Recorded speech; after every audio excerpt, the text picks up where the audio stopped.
It's happened in other states. Governors pardoning victims of human trafficking for crimes that they committed while they were being trafficked. And now that issue is expected to be introduced to Governor Whitmer. Yeah, this is the story about two Michigan women, both victims of human trafficking, both sentenced and served their time for the crimes they committed, now asking to be pardoned. Defender Karen Drew has spent years covering the crime of human trafficking here in Metro Detroit, and she has that story for us tonight. Karen. So they beat me. Finally, the stick was broken across my head. I thought it was over. He called for another stick.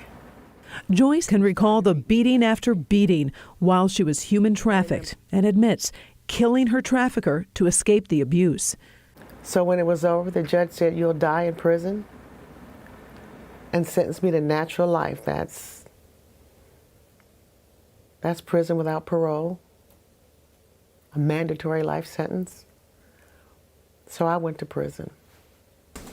With the help of a jailhouse attorney, she was able to leave after 17 years served, but her criminal record shadows her every move.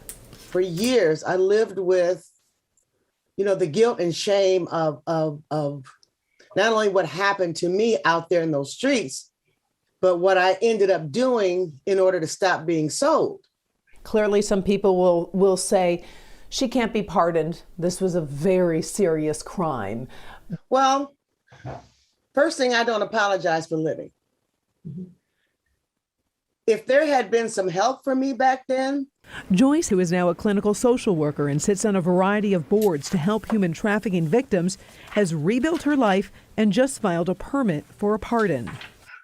I tried to get my record expunged several times, but to no avail. Leslie King is also hoping to be pardoned. She too was trafficked from age 15 to 36, convicted and served her time. Because everything on my record is related to human trafficking, from the theft to concealed weapons and all of that was related to human trafficking.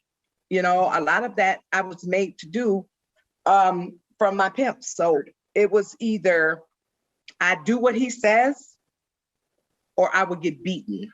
Crimes that are committed while a person is a victim of human trafficking should be looked at differently because they're not voluntary acts in the same way that other crimes are.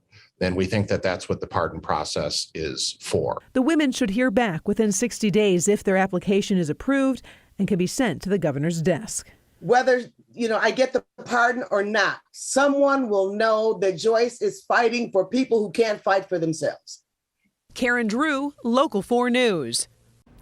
The Joseph Project was instrumental in helping both women in their cases and in their personal lives, helping them rebuild what was lost.